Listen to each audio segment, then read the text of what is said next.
Kicking off the list at number 10, Albert Fish. Albert is one of the oldest people on this list. He was dubbed the Brooklyn Vampire or the Moon Maniac. So that's great. Or the Boogeyman himself. Those are the 3 nicknames that he goes by. That's absolutely horrible. It's pretty clear that Albert was a terrible human being who did terrible things that I can't really say. But as his nickname hints towards, he did some horrible things, right? Obviously. In the early 1900s, Albert was arrested, tried, and convicted for killing and doing other things with his teeth to 3 people, but the horror was not over yet. No, Albert began to claim that although people knew about 3, that number was really closer to 100. And he even claimed that a lot of these victims came from every state. That's disgusting. And to make matters even worse, as if it wasn't already horrible enough, this deranged lunatic also sent a letter to the mother of one of his victims. He detailed everything about how he lured her and the rest of these horrific things that occurred afterwards, things that I can't say on this, YouTube box. This is one of those people that I'm not, sad at all they don't exist anymore. This is, I'm all about like rehab and treating people, but I'm like, just don't exist. How about that? You just stop eating people. Number 9, Robert Pickton. This horrible person is one of the worst Canadians to ever live and is one of our country's worst serial killers of all time. Pickton dropped out of school and began working at his family's pig farm, and this is where most of his absolutely horrific crimes took place, at this farm. He was first arrested in 2002 and was convicted in 2007 of taking the lives of 6 people, but throughout an extremely lengthy investigation, evidence of many more killings came to light. It's always more than we think, which is horrible. During his time in jail, an undercover police officer posed as his cellmate, and Pickton confessed to 49 crimes to him. 49. Apparently he was saying to this undercover officer that he wanted to take one more life to make it an even 50, and that he only got caught because he was sloppy. It makes me sick saying that out loud. It's disgusting. The entire trial was a bit of a mess, but it led to a life sentence without the possibility of parole for 25 years, which was the longest possible sentence under Canadian law at the time. This unfortunately does mean that he will be eligible for parole within the next decade. So, yep, let's move on with the list. Number 8, Robert Hansen. Robert is often referred to as the Butcher Baker, and his story is, again, obviously horrific. He's one of the most prolific serial killers in Alaska's history because for over a decade, he would kidnap women and bring them into the wilderness where he would then stalk them like prey. How do these people exist? I'm just not realizing that there's definitely an episode of Criminal Minds about this guy. There probably is, right? Sometimes the premise is so dark that it just sticks with you forever. This is one of those. The reason he got away with his crimes for so long is because outside of these horrific crimes, he was a soft-spoken baker. Yeah, he was a baker, like I said. One of my friends is a baker. I'm gonna message him. I'm gonna ask so many questions now. Robert was heading to church by day and then prowling gentlemen's clubs at night looking for the next victim. What led to the downfall of this horrible monster was this badass named Cindy Paulson, who changed history, okay? She was able to escape from Robert and was sure to leave evidence behind. She made sure of that. Then she went to authorities and told them what exactly happened, and this of course led to a search warrant for Robert's property, which is where all of said evidence was waiting. And then Robert was obviously found guilty. Robert is believed to have taken the lives of at least 17 women, and in 1983 he was sentenced to 461 years and a life sentence without the possibility of parole. So yeah, unless you got some Tuck Everlasting water, you're gone, pal. Number 7, Jeffrey Dahmer. Okay, Jeffrey is one of the most well-known serial killers, with his crimes taking place, of course, from 1978 all the way to 1991. His crimes are far too brutal for this channel, but he's known for taking the lives of 17 different people. At his trial, not only did he plead not guilty, but his attorney had some interesting words for the court, some interesting things to say. His attorney stated that his bloody pattern had caused him to believe that he was the devil, which was intended to bolster his insanity plea. Odd take, but sure. Again, the devil made me do it type of bullshit. Now, his attorney said that he became enamored, overwhelmed, dare I say caught up in the character from the movie Exorcist 3. Said character being Satan because he was the personification of evil. Not only was Jeffrey found to be sane and ended up being sentenced to multiple life sentences in prison, but not too long after his sentence started, he was killed by a fellow inmate. I wonder if the devil made him do it. Number 6, Richard Iceman Kuklinsky. He became one of America's most prolific killers after being hired by the famous 5 families in New York City, okay? He had around a 30-year career as a contract killer, and while he only ended up being charged and convicted for 4 killings, that's still a lot, but he had claimed that the actual number was close to 250, so yeah. When we think of what an assassin would look like, he may not be at the top of this list, which may partially be what helped him be so successful in the first place. While he killed his victims in a multitude of horrible ways, he was dubbed the Iceman due to the fact that he froze all of the bodies. This was to ensure that the coroners would be unable to determine their true time of death, right, and really figure out who was doing it. Richard ended up passing away in jail in 2006. Yeah, we know the time of death for that one. We know that one very well. The Iceman, check it out, it's on Netflix. It's a good documentary. Number 5, Ted Bundy. One of the most famous killers of all time. Ted Bundy killed upwards of 30 people during his crime spree back in the 1970s. Now, most interviews with Ted are extremely well known and they're horrible, but there's one interview that's very disturbing that's not as popular as the others. In this interview, he's talking about taking the life of a student, Georgianne Hawkins. The chilling part of it is how he talks about these dark matters just so matter-of-factly, like it's a casual conversation between work friends, like it's not him describing the most horrible acts ever committed. She had a Spanish test the next day and she thought that I had taken her to help tutor me for a Spanish test. It's kind of odd. Now, of course, over on Netflix, you can pick a number of installments involving Ted Bundy. There's Conversations with a Killer, there's a movie with Zac Efron. Choose your fate. Either way, the story that you're gonna hear is chilling, so you've been warned. Number 4, The Staircase. The Staircase is a classic true crime staple, one of the most widely debated cases ever, as a matter of fact. Back in 2001, Kathleen Peterson was found dead in her home. Now, this docuseries follows the investigation, a few theories surrounding the case and the trial, but Kathleen was found at the bottom of the stairs of her home, and it's horrible, it's sad, it's tragic. And while it was originally regarded as fatal, but an accidental fall that caused her passing, as the investigation unfolds, the truth gets a little more murky. Kathleen's husband, Michael, had always been somewhere near the top of the suspect list onto what happened here, considering that 1, he was the last one to see her alive, and 2, was actually home and supposedly in the backyard when this fall occurred. So yeah, definitely a suspect, for sure. We're gonna ask some questions. There's crazy theories surrounding this death. There's theories of Michael's infidelities all the way to a barn owl. There's a lot of speculation about this case, and this documentary is one you want to watch if you're a true crime lover. You're not really sure what to think afterwards, so comment down below. It's like this is chilling. This is a really chilling case. Number 3, Adnan Kolak. This Turkish serial killer who was responsible for taking the lives of 11 women, who were all ages between 68 and 95, absolutely horrible. He was also responsible for 6 more crimes once he was convicted that were also elderly women. So again, there's more than we initially thought. Now, down the road, he eventually got caught for these horrible crimes, thankfully, and he was sentenced to 6 death sentences as well as 40 years in prison, just to make sure, just to top it off. Right? I would hope that's the case, make it 80 years. Sure, doesn't matter at that point. The point is, see you never. Get the fuck out of here. Now, this was back in 1995 when he was first sentenced, but cut to 2004, the death penalty in Turkey was abolished, which meant that in May 2005, Adnan Kolak was released from jail. His nickname is the Artvin Monster, and he was released from jail. Yeah, I have a nickname for him personally, but I can't say any of those words on YouTube, so I'll just save that for later. Number 2, Charlene Gallego. A match made in hell, it seems. This is twisted. Back in the late 70s, Charlene Gallego, alongside her horrible husband, Gerald, were the worst in Sacramento, California. They kidnapped and then later killed 10 victims. They kept them and then abused them for a while horribly before ultimately ending their lives. Now, it really was the most twisted situation. Just disgusting people, really. Cut to 1984, Charlene pleads guilty to murder and receives 16 years. Her horrible husband was waiting for execution, but he died of cancer before meeting his demise. One of those things where you're like, close, you got close. Charlene got out and moved to Fair Oaks, California, and has since changed her name. So one of them's dead, one of them's absolutely free, and changes her name.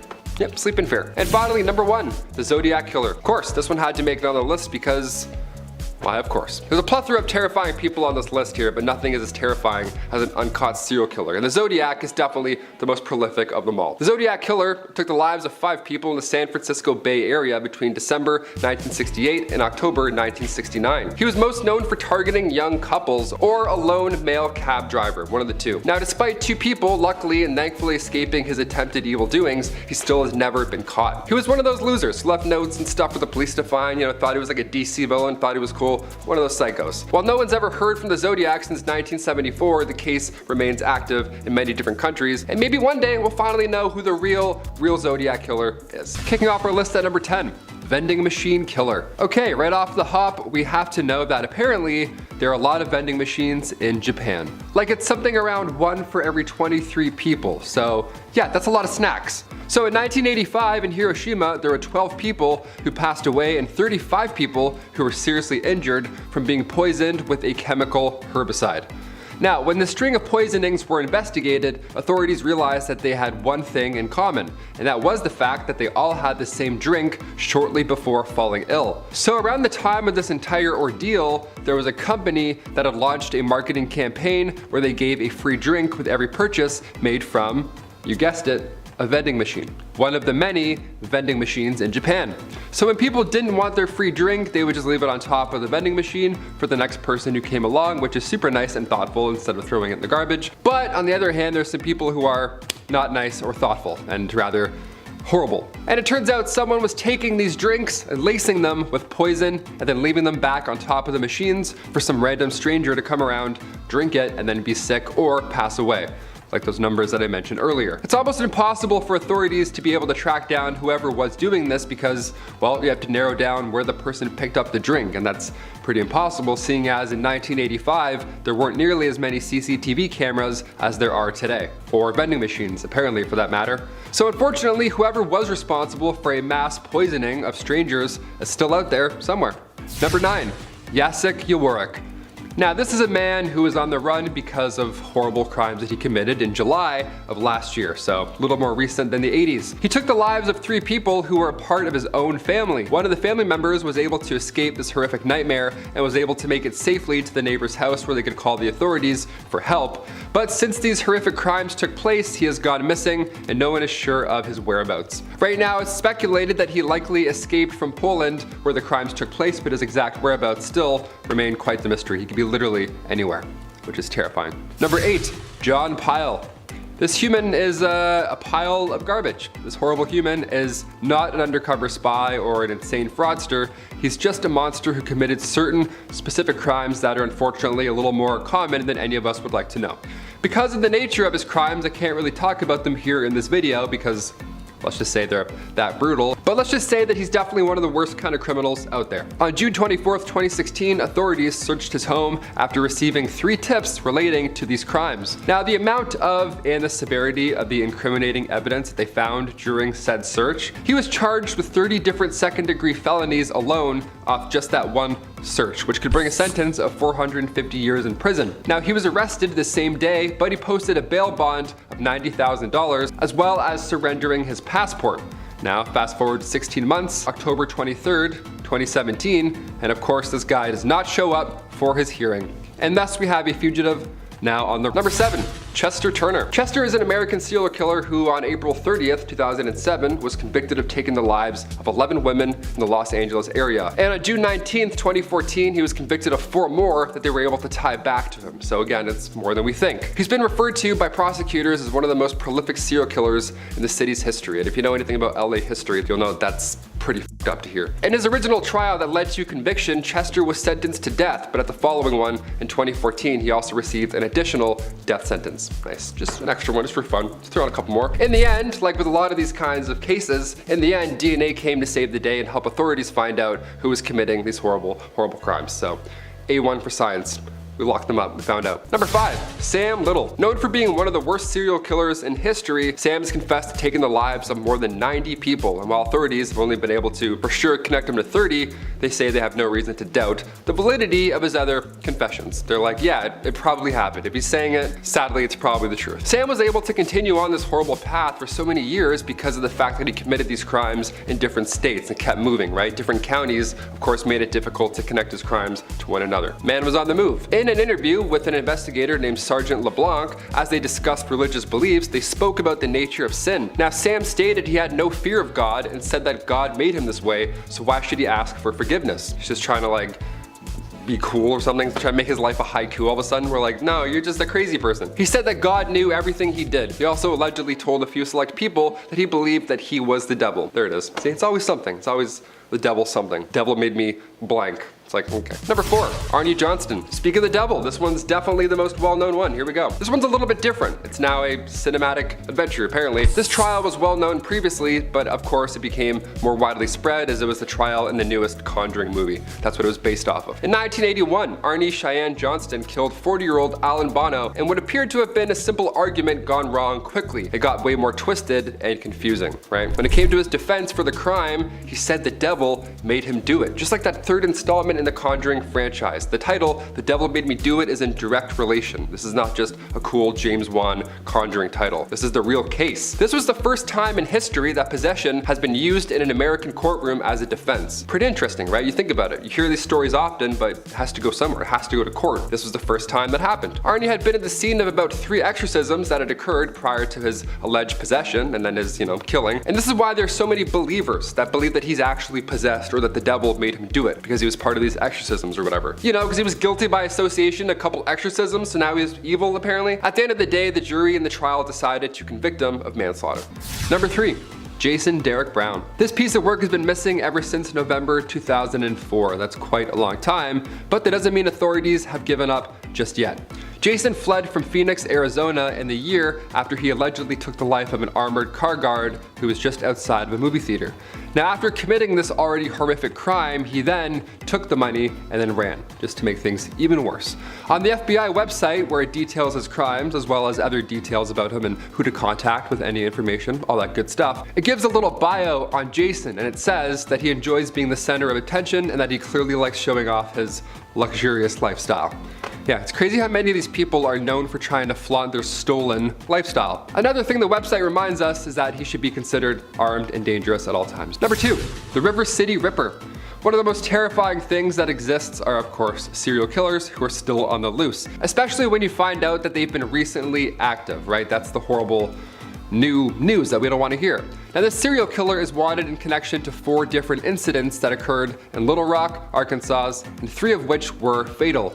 These horrific crimes took place between August of 2020 and April of 2021, and despite one of the victims thankfully surviving the attack and being able to provide a description of the assailant, there's still, of course, very little to go on in terms of actually being able to identify this horrible human being. The FBI was contacted shortly after the survivor was able to give a testimony to authorities, and their behavioral analysis team created a profile of this unidentified killer. So there's work being done, although there's little evidence, there's still some momentum. And finally, number 1, Pedro Lopez. Pedro Lopez had a very difficult life growing up, and unfortunately this led to him living a life committing a plethora of horrible crimes throughout South America during the 1970s. Now, by the time the 80s had rolled around, he had made a mistake during one of these awful crimes, and this led to his arrest. Now, once in police custody, he spilled everything on basically his entire life and confessed at that point to an insane amount of crimes. Just confessed to everything and just unloaded. Like, we're talking confessing to 240 killings on top of the 110 that they already suspected him of doing. Police were a little skeptical of just how many crimes he said he committed, but Pedro was able to lead them to a mass grave where they recovered a total of 53 people's remains. So at that point, they're like, yeah, we believe you, this is horrible.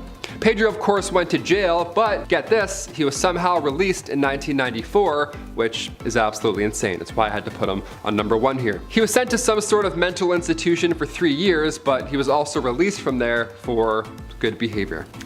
That's horrible. Number 10, George Chapman. Starting off with George Chapman, we're going back to the late 1800s for this piece of work right here. He began his career at first as a Polish doctor, but in 1888 he moved to London, and that's when things got a little more dicey. Once in London, Chapman sought out 4 mistresses. Not 3, not 2, not a side thing, not 4. Let's do 4 at the same time. George Chapman was a doctor, a cheater, and a killer. He poisoned all 4 of these women with arsenic. It was terrible. Chapman himself was executed for these crimes in 1903, but we're still talking about them because this guy was so bad, they thought perhaps he might have been Jack the Ripper, but that's since been proven otherwise, so yeah. Imagine someone being so bad, they're like, maybe he was Jack the Ripper, maybe he was just another horrible individual, who knows? Run. Number 7. The Beer Man. He took the lives of at least 6 people in Mumbai, India between October 2006 and January of 2007. It's not a lot of time at all. That's a lot of people in a very short amount of time. The reason this unidentified monster is called the Beer Man, such an odd nickname, is due to one fact about each crime scene, which ended up being how they linked these crimes together in the first place. This was the presence of beer bottles that were found scattered next to each of the bodies that were found. Now, of course, it's been over a decade since the crimes were committed, so it's definitely upsetting that this person has yet to have been caught, obviously. But it's been a while, so maybe they're naturally gone. You know what I'm saying? Number 6, the Honolulu Killer. This is another one of those horrible, horrifying, unidentified serial killers who was active in and around Honolulu, Hawaii. Now these crimes took place in 1985 and 1986, and throughout those years it's said that whoever is responsible for these crimes took the lives of at least 5 women. These women seemingly didn't have any connection to each other as they were all from different walks of life, but because of the gruesome similarities between each of them, authorities were able to determine that they were likely committed by the same horrible person. Despite the years that it's been, the perpetrator has never been identified and could still be out there somewhere hiding from taking responsibility for their actions. Number 5, the Doodler, another stupid nickname for another horrible unidentified killer. He received his nickname due to the fact that he would sketch his victims before taking their lives. Yeah, how sinister is that? You see that on TikTok, but this is like the evil, horrible version of that. This unidentified killer committed their crimes in the San Francisco area from January 1974 to September 1975, and they specifically targeted the gay community. It's believed that 14 deaths can be attributed to this killer, while 3 others were injured in the process. Unfortunately, because of the stigma and the sensitivity surrounding gay men at the time, the 3 who survived this monster's attacks were very reluctant when speaking to authorities for fear of being outed as a result of it. This of course has led to there being very little information for them to work with in terms of, actually identifying the person responsible. But for a while there was a primary suspect, but that person has never been officially charged because sadly none of the survivors felt comfortable enough to testify in court. There's also a very real chance that authorities know who the killer is but just don't have the evidence to prove it in the court of law, which is also a terrifying thought. Number 4. The I-70. This unidentified killer is known to have taken the lives of 6 store clerks in the Midwest back in the spring of 1992. The reason he is referred to as the I-70 killer is because most of the stores were just a few miles off Interstate 70, I-70. While most of his victims were women, there was one man, but it's believed that he may have been expecting a female employee at the time, and that's the only difference there. The killings were clearly the main objective of his crimes as well, considering the fact that each scene there was only a small amount of cash that was actually taken. Aside from these initial 6 crimes, it's thought that he also might be responsible for the deaths of 3 more store clerks in Texas back in 1993 and 1994, as well as 1 more in Indiana in 2001. Number 3, Richard Ramirez. Richard, who is known as the Night Stalker, with of course a documentary under the same name. All these horrible people have documentaries. Richard Ramirez was a serial killer who terrorized the streets of Los Angeles back in the 1980s. He was known for invading homes, which actually initially made him dubbed as the Walk-In Killer. But he had another signature that was concerning to many people, especially during the height of the Satanic Panic. Richard was known for leaving behind different satanic messages at the scene of his crimes. Imagine walking in on that, that's terrifying. Because of his satanic signature, after he left his first pentagram at the scene of the crime, authorities became worried that he was a Charles Manson copycat, but instead he was just his own kind of monster. It's said that he would leave more pentagrams behind while also telling his victims to swear to Satan instead of swearing to God. And during his court appearances, he would also hold up a pentagram, and after pleading not guilty, he said, "Hail Satan." So, yeah, quite horrible, I'd say. Number 2, Charlene Gallego. A match made in hell, it seems. Okay, this is a 2-for-1, so buckle up. Back in the late 70s, Charlene Gallego, alongside her twisted husband, Gerald, were the worst in Sacramento, California. They kidnapped, then they later killed 10 victims. It really was the most twisted situation. Disgusting, awful people. Cut to 1984, Charlene pleads guilty to and receives 16 years. Gerald was waiting for execution, but he actually died of cancer before meeting that demise. So, yeah, I guess nature helped out with that one. Charlene, on the other hand, she got out. She actually moved to Fair Oaks, California, and has since changed her name. You can sleep on that. Could be living on your street, who knows. And finally, number 1, don't f with cats. Okay, when I say this is one of the most captivating documentaries I've ever seen, I mean it, okay? I was late to the party for this one. I watched it way long after it was released, but from the moment I started it, I could not stop. This documentary follows the story of the killing of Lynn Jun, which is one of Canada's most infamous crimes ever. I wanted to end on it because, of course, I'm a Canadian. I saw this on the news when I was in school. Lynn was killed by a man named Luca Magnotta, who was already stirring up some internet buzz because he was posting some pretty horrific videos before this crime even happened. As the name hinted towards, he was with cats. That's all I can say. It's horrible. The documentary follows a couple of unbelievable cyber sleuths who saw Luca's messed up videos with the cats and who were intent on finding out who he was and where he was before this killing happened. They knew it was going to get worse, so they tried to track him down and, I'm not gonna spoil the rest, but yeah, it's unbelievable. The crimes themselves are absolutely horrible. The story is almost unbelievable also, but the work that the Slimer, I already said that, whatever. The documentary really has it all if you're a true crime person. It really is hard to watch because of how tragic it is and the situations are dark, but again, the ending is worth it. It's definitely worth the watch, especially if you don't know the full story. They get them. Spoilers, they get them.